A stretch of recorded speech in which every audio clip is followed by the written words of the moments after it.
Hey there, I want to give you some tips around setting up your VA business. I'm talking to a friend of mine who is an executive assistant. She's not building a VA business, but she's building a healing business, which is hugely exciting. And she is absolutely amazing. And one of the things that we've been talking about is like her overwhelm about how much she has to do. And I said to her, you need to start thinking about having systems in place. So what I mean by systems, okay, it can be simple things like having Asana as a project tool. So having Asana as a project tool whereby you start creating different projects, and it could be, your website, like one of the subtasks of that could be identify your ideal client, write your content, have your photography done, create a logo, etc. But put in there and then set a date that you're going to do that, and then set subtasks and then mirror that with your calendar. Okay, so you've got the time blocked out in your calendar and you've got it in Asana. Other things you can do is start acting as if, act as if you've already got the clients. So be aware of what your onboarding process is. So mine is set up so that I have an email which is saved in Google Drive, but to be honest, I just pick it from my sent items from the last week, whenever I last signed a client, copy that, put it into a new email, and then just change a few things. So it might be, can't wait to get started with you on X date. So I change the dates, etc. And then I just attach an invoice. So I've got an invoice template and attach a new invoice, just change the date, invoice number, the client name and address, etc. So having those little things set up ready to go means that you're not falling into overwhelm, you're not getting caught up with everything you've got to do and feeling exhausted.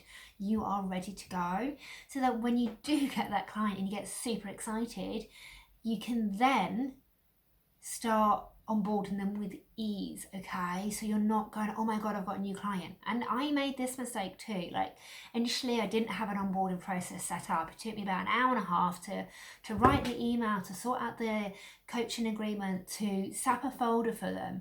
So I've got that all set up already. I've got a folder set up, or a series of folders set up. I literally, in Google Drive, I literally rename the folder, and then I literally just with the person's name, and then I go in, pop in their email address, and then share it with them with a little note to say, start with a network guide first in your bonus material.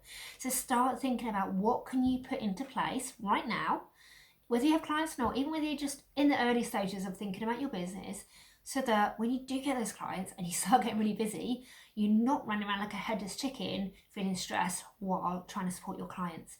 Make sure you start to plan ahead. Okay, and put systems and structures in place.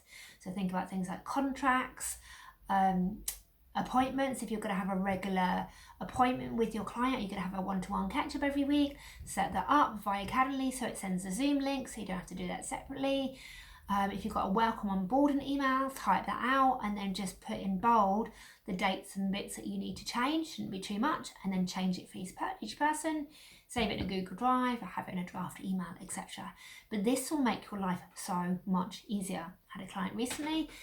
She took on her first client in week 2.5. And we don't go into all of this. I mean, we address what comes up, but I have a structure that I follow with my clients for my coaching program.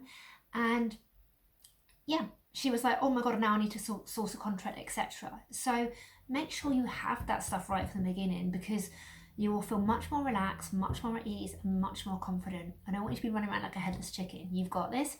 Just get a bit planned and organised. I know you can do this. It's what you do anyway. And just set it up in place so you're ready to go. So act as if you have already got those clients. Act as if you're that business owner that is fully booked. What would you need to have in place as a fully booked business owner? Templates, checklists, whatever. Think about it and then pop in the comments. Let me know what you've implemented or what you've put together in your onboarding process. Thanks so much for watching. Take care.